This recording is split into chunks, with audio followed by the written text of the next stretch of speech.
இப்போ நம்ம நாலாவது ப்ராப்ளம் பார்க்கலாம். Verify each of the following statement. மொத்தம் 5 ஸ்டேட்மெண்ட் கொடுத்துருக்காங்க. ஃபர்ஸ்ட் ஸ்டேட்மெண்ட் வந்து collection of all non zero rational number is closed under division. அதாவது நீங்கள் இந்த செட் இருக்கு இல்லைங்களா, அதாவது கியூன்ற செட் ரேஷனல் நம்பர் செட்டில் இருந்து ஏன்னா 2 நம்பர் எடுத்துருங்க. 1/2 நான் எடுத்துக்கிறேன், 1/3 எடுத்துக்கிறேன், 2 நம்பர் எடுத்துக்கிறேன். 1/2, 1/3 belongs to rational number set. அப்போ இதில் வந்து இந்த ஆப்ரேஷனை அப்ளை பண்ணி பார்க்கணும். ஆப்ரேஷன் கொடுத்துருக்காங்க டிவிஷன் ஆப்ரேஷன், வகுத்தல்ன்றவங்க இருவருக்கு செயலியை அப்ளை பண்ணி பார்க்குறோம். 2 நம்பர் நடுவில் செயல்படுத்தி பார்க்குறோம். 1/2 டிவிஷன் 1/3, அதாவது 2 நம்பரை ரேஷனல் நம்பர் செட்லேருந்து எடுத்துக்கிட்டு முதல் நம்பரை 2வது நம்பரால் வகுத்தோம்னா வரக்கூடிய ஆன்சராக ரேஷனல் நம்பராக இருந்ததுன்னா we can say that collection of all non-zero rational number is closed under division. இல்லையா? சரி, செக் பண்ணி பார்க்கலாம். 1/2 ஒரு நம்பர் இன்னொரு நம்பரால் டிவிஷன் பண்ணுறது பேர் தரகர் மட்டும் போட்டு பெருக்கலாம் இல்லையா? அப்போது 3/1 அப்படின்னு சொல்லிட்டு சொல்கிறோம். ஸோ இப்போ என்ன வந்துச்சு 3/2 அப்படின்னு இருக்கு. இது வந்து பார்த்தீங்கன்னா ஏபிபி ஃபார்மேட்டில் எழுத முடியுது. வேறு பி இஸ் நான் ஜீரோ நம்பர் இல்லையா? அப்போ மேலே ஒரு இன்டீஜர் கீழே ஒரு இன்டீஜர் இருக்குது. அப்படின்னா நம்ம என்ன சொல்லலாம், இது ஏபிபி ஃபார்மில் எழுத முடியுது. இதுவும் ஒரு ரேஷனல் நம்பர் தான். So what you can say collection of non-zero rational number is closed அப்படின்னு சொல்லிட்டு அதே ஸ்டேட்மெண்ட்டை இங்கே எழுதிங்க. collection of non-zero ஜீரோ இல்லாத நம்பர் எடுத்துக்கணும். non-zero rational number is closed under division. ஓகேங்களா? under division அப்படின்னு எழுதிக்கலாம். Next subtraction is not commutative for rational number. இது உண்மைதான். அதாவது subtraction ஆனது கழித்தல். கழித்தலை பொறுத்தவரை அதாவது கழித்தலானது இந்த இடத்துல என்ன சொல்லிக்காங்க, ரேஷனல் நம்பர்னா தமிழ்ல உங்களுக்கு என்னது, விகிதமுறு எண்கள். விகிதமுறு எண்களானது கழித்தலை பொறுத்தவரை பரிமாற்று விதிக்கு உட்பட்டது அல்ல. நம்ம தமிழ்ல எப்படி சொல்லணும், விகிதமுறு எண்களின் தொகுப்பானது கழித்தலை பொறுத்தவரை பரிமாற்று விதிக்கு உட்பட்டது அல்ல. சரி, அது நம்ம எப்படி பார்க்குறோம்னு சொல்லிட்டு பாருங்க. 3 நம்பர் எடுத்துக்கிறேன். எக்ஸாம்பிள் 1/2 3 நம்பர் 2 நம்பர் எடுத்துக்கலாம். 1/2 1/3 belongs to rational number. Rational number செட்லேருந்து 2 நம்பரை எடுத்துக்கிறீங்க. ஸோ இப்போ சப்ட்ராக்ட் பண்ணி பார்க்குறீங்க. அதாவது a - b = b - a வரணும் இல்லையா? 1/2 - 1/3 அதுக்கு 1/3 - 1/2 அப்படி என்ன கேட்டிருக்காங்க, காம்படேட்டிவ் தானே கேட்டிருக்காங்க. சரி, நம்ம காம்படேட்டிவ் பார்த்துட்டு இருக்கோம். ஸோ பாருங்க 1/2 - 1/3 இதுக்கு 1/3 - 1/2 அதாவது a - b = b - a வரணும். 2 ஈக்குவலாக வந்துச்சுன்னா காம்படேட்டிவ், இல்லைனா நாட் காம்படேட்டிவ். சரி, பார்க்கலாம். 3 2 6 எல்சிஎம். 6 2 3 அப்போ இங்கே 3, 6 3 2 அப்போ 2, இங்கே எல்சிஎம் 6, 6 3 2 இங்கே 2, 6 2 2 3 அப்போ இங்கே 3. ஸோ -1/6 இங்கே +1/6 நாட் ஈக்குவல் இல்லையா? ஸோ நாட் ஈக்குவல்ன்றதுனால subtraction is not commutative. Final answer எப்படி எழுதுங்க, சப்ட்ராக்ஷன் இஸ் நாட் காம்படேட்டிவ் அப்படின்னு சொல்லிட்டு இந்த ரிசல்ட்டை எழுதிக்கலாம். ஃபார் ரேஷனல் நம்பர்ஸ் அப்படின்னு சொல்லிட்டு நீங்கள் எழுதிக்கலாம். அடுத்து என்ன பார்க்கலாமா? இப்போ நம்ம 4th கொஸ்டின்ல 3rd சப்டிவிஷன் பார்க்கலாம். Division is not associative for rational numbers அப்படின்னு சொல்லிட்டு சொல்லியிருக்காங்க. அதாவது விகிதமுறு எண்களின் தொகுப்பில் வகுத்தலானது சேர்ப்பு விதிக்கு உட்பட்டது அல்ல அப்படின்னு சொல்லிட்டு சொல்லிட்டாங்க. ஸோ அசோசியேட்டிவ் அப்படின்னு என்னது, சேர்ப்பு விதி இங்கே செல்லாது அப்படின்ற வகுத்தலுக்கு. ஏன் அப்படின்னு சொல்லிட்டு பார்க்கலாமா? 3 நம்பர் எடுத்துக்கிறேன். 1/2 1/3 1/4. இப்போ பாருங்க, முதல்ல பிராக்கெட் உள்ள இருக்கு, நம்ம ஆப்ரேஷன் முடிக்கணும். ஸோ 1/2 இன்ட்டு வகுத்தல் இதில் தலைகீழ மாதிரி கூட எழுதலாம்.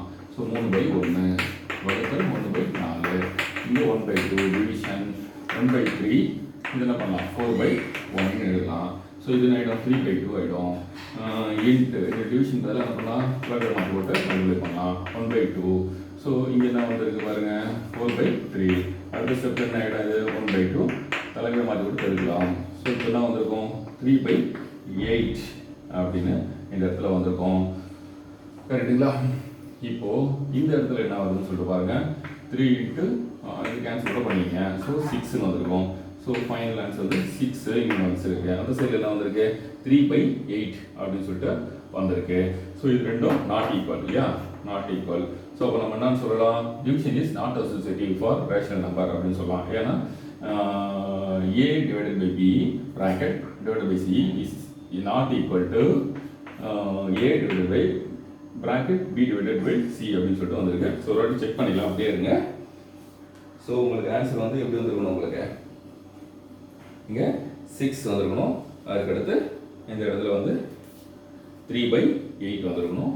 ஒரு செக் பண்ணிக்கலாம். 1/2 வகுத்தல் 1/3 வகுத்தல் 1/4. ஸோ 4 வந்துச்சு. ஸோ 4/3 வந்துச்சு. ஸோ இங்கே வந்து 4/3 வந்துருச்சுங்களா. அதுக்கு வகுத்தல் போடும்போது என்ன ஆகிடும், பெருக்கல் அப்படின்னு வந்துடும். இந்த இடத்துல பெருக்கல் வந்து 3/4 ஆகிடும். ஸோ 3/8 ஓகேங்களா. 6 not equal to 3/8 இது கரெக்டு. நெக்ஸ்ட் எதுக்கு போகலாம். ஸோ இப்போ பாருங்கள், fourth problem. Distributive property of multiplication or subtraction is true for rational number. That is a into b minus c is equal to ab minus ac அப்படின்னு சொல்லிட்டு prove பண்ண சொல்லியிருக்காங்க. இதான் கொஸ்டின். ஸோ நான் 3 நம்பர் ஏதாவது 3 rational number எடுத்துக்கிறேன். அதாவது விகிதமுறு எண்களின் தொகுதியை பொறுத்தவரை டிஸ்ட்ரிபியூட்டிவ் ப்ராப்பர்ட்டி அப்படின்னா தமிழ் என்னது உங்களுக்கு பங்கீட்டு விதி அப்படின்னு சொல்லிட்டு சொல்லலாம்.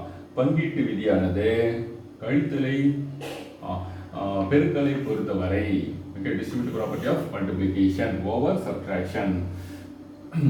அதாவது டிஸ்ட்ரிபியூட்டிவ் ப்ராப்பர்ட்டின்னு என்ன சொன்னா, பங்கீட்டு விதி, பெருக்கலின் பங்கீட்டு விதியானது விகிதமுறு எண்களின் தொகுப்பில் உண்மை ஆனது அப்படின்னு சொல்லிட்டு ப்ரூவ் பண்ண சொல்றாங்க. ஸோ இப்போ நான் பார்க்குற 3 நம்பர் எடுத்துக்கிறேன். 1/2. ஸோ இப்போ பார்த்தீங்கன்னா 4 3 12 12 3 4 அப்போ 4 12 4 3 3. இந்த சைடில் என்ன இருக்கும், 1 2 3 6 மைனஸ் 1 2 4 8. ஸோ 6 8க்கு எல்சிஎம் என்னதுப்பா, 6 8க்கு எல்சிஎம் எடுக்க தெரியாதவங்க இங்கே பார்த்துங்க. 6 8 எல்சிஎம் இங்கே போடுதுங்க.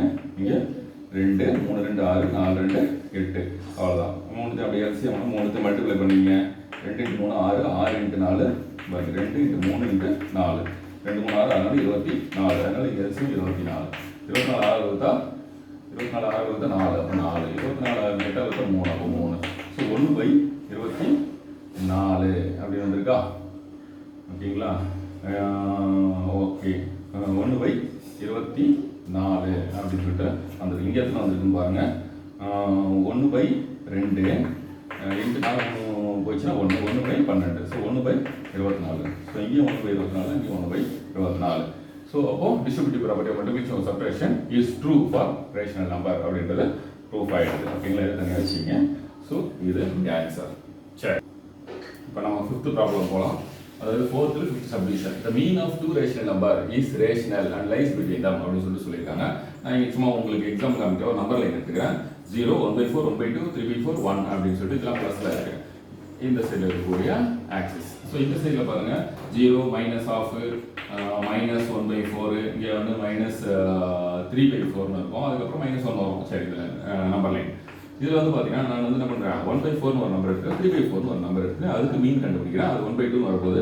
அது ரெண்டுத்துக்கு நடுவில் தான் இருக்குது. அதை வந்து காமிக்க போகிறேன். சரி, let us take two rational number b a is equal to 1/4 b is equal to 3/4 எடுத்துக்கிறேன். சரி, இந்த நம்பரும் எடுத்துக்கிட்டு அதுக்கு மீன் வந்து ரெண்டுத்துக்கு நடுவில் தான் இருக்குது அப்படின்னு சொல்லி அதுவும் ரேஷனல் நம்பர், அது நடுவில் தான் இருக்குன்னு சொல்ல போகிறேன். சரி, மீன் கண்டுபிடிக்கணும்னா நம்ம என்ன பண்ணணும், ஆவரேஜ் கண்டுபிடிக்கணும். அதாவது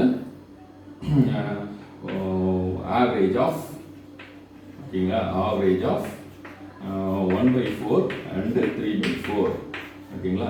அதாவது 1/2 இன்ட்டு 1/4 ப்ளஸ் 3/4 அதாவது ரெண்டு நம்பர் கூட்டி 2 வகுக்கணும். வேறு எதுவும் கிடையாது. தான் மீன். ஸோ அப்படி பார்த்தோம்னா 4 4 1 கீழே வந்து டினாமினேட்டர் சேமாக இருக்கும்போது நியூமரேட்டர் அப்படியே ஆட் பண்ணிக்கலாம். ஸோ 4. ஸோ கேன்சல் பண்ணிங்கன்னா 1 ஆகிடுது. ஸோ 1/2 இதுதான் மீன். ஸோ பாருங்களா 1/2 எனக்கு ஆன்சர் வந்து கரெக்டாக வந்துச்சு. ஓகேங்களா. இதுக்கும் மீன் 1/4க்கும் 3/4க்கும் ஆவரேஜ் எங்கே இருக்குது, 1/2 இருக்குது. அது எக்ஸாக்டாக நடுவில் தான் நம்பர் லைனில் போட்டு பார்த்தாலே தெரியுது. அப்போ அது உண்மையாச்சு. The mean of two rational number is rational.